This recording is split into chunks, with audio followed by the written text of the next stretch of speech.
Turning now to the crisis at the U.S.-Mexico border, House Minority Leader Kevin McCarthy will travel to Texas today with around a dozen Republican House lawmakers to see the crisis firsthand.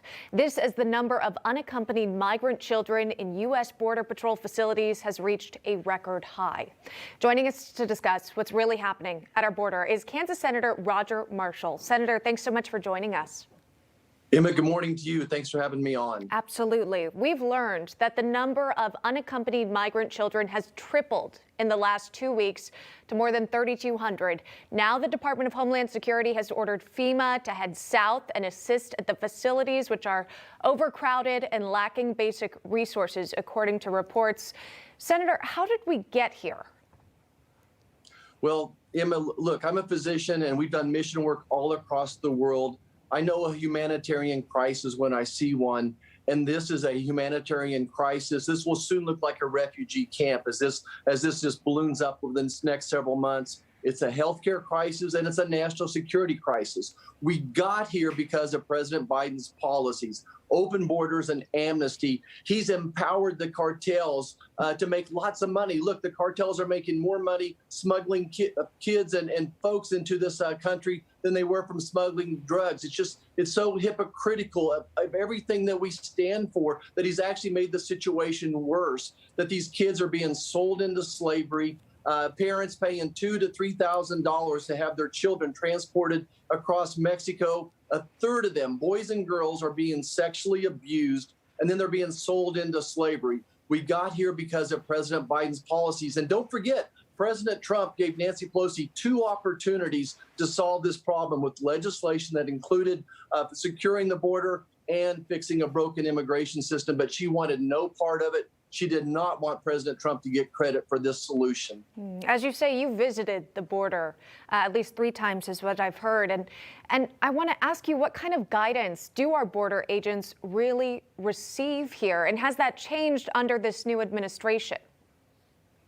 Well, certainly the new policies, instead of returning them to Mexico, is that we're letting them all go. But mostly the Border Patrol is just overwhelmed. There's no way, we don't have enough possible people to ever control the situation when you have this porous border.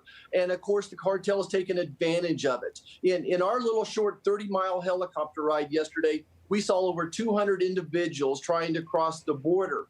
And then what the cartel will do is they'll dump a whole lot of people at one location, and the Border Patrol, comes in there and tries to handle that situation. And guess what? 20 miles down the river, the cartel is smuggling drugs across. For every person that the Border Patrol captures, there's 2 people that are getting through. So in a given day, the numbers they're telling us are way underestimated. In a given day, in that 30 miles, which you're seeing here behind me, this is what I saw yesterday. Look at the porous border. Look at the fence. It's not completed there. So the folks are coming through through the walls, are being smuggled in. It's this open border policy that President Biden's created. So we've seen the lawmakers, the House lawmakers, will be headed down to the border soon today. What do you expect to come from this visit here, and what could they maybe take back to Washington and implement changes into policies here? Well, I wish that they would implement policies, but Speaker Pelosi, Chuck Schumer, the president, have a far left liberal immigration policy. They want no input from Republicans on anything, and they don't believe in border security. We'll never solve this problem without border security. But from a healthcare standpoint, again, I went down there 3 years ago. We were concerned about the healthcare folks just overwhelmed with tuberculosis and scabies and hepatitis. But now we're seeing 5 to 25% of the people coming across the border testing positive for corona. And then they're taking them all and putting them in a congregate housing situation. So if you didn't have the corona, you soon would. And additionally, this is going to be some type of subset of virus that we've not seen here. This is the hypocrisy I'm talking about. President Biden doesn't want us to meet with all of our family on the 4th of July. Maybe I'll get to see 2 of my kids, but not all 4 of them. I can't have all my grandchildren and my parents there, but yet we're inviting hundreds of people to cross the border every day with this virus. We're close to herd immunity. We're going to have herd immunity in this country by April or May if our president and our governors do their job, and we're just going to be reinfecting it. This is going to get much, much worse. It'll get 3 times worse until the heat gets so hot this summer that they'll stop coming. Well, you mentioned the July 4th date, and that was sort of the goal that we heard from President Biden as to when we could expect things to get back to normal. As you say, you've got a physician's background here. You've also talked about whether or not people should be receiving these vaccinations, the number of people who should be, because of course we don't at this point have enough vaccines for everyone at this moment. You've advocated before for people to receive at least one shot as opposed to waiting to get those 2 shots of the vaccines here for Moderna and Pfizer, which encourage people to get those 2 doses here. Do you stand by that decision, that medical advice? Again, without being fully vaccinated, it's better to have 1 dose? Well, look, you have to look at the big picture. I want to empower the FDA to make the decision, not just a group of senators making this decision.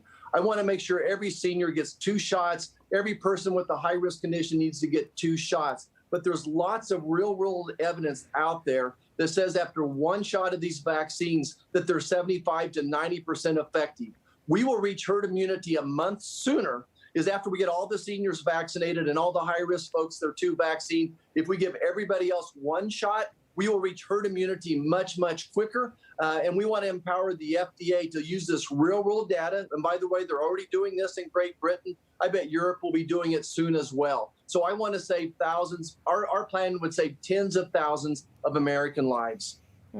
Have you heard feedback from it? What's been the potential response from Dr. Fauci or other figureheads we might recognize? Well, you know, Dr. Fauci lives in an ivory tower and has not had to set out in rural Kansas, taking all this science and applying it. So this scares them. They're afraid they're going to be sued. They're afraid to make an on-the-job decision, a decision that can impact everybody.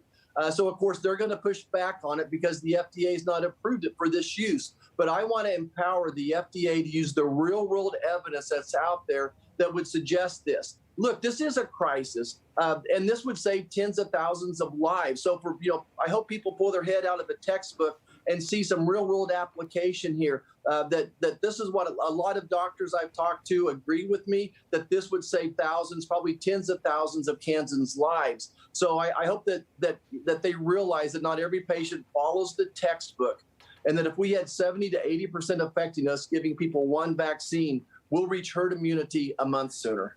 Some of the textbook guidance seems to change because we heard initially it was 6 feet of distance, and now if you've been watching Dr. Fauci's latest interview, 3 feet is acceptable. Senator Marshall, we appreciate you joining us from the great state of Kansas. Yeah, Emma, it's always great to be on with you. Thanks. Thank you. Take care.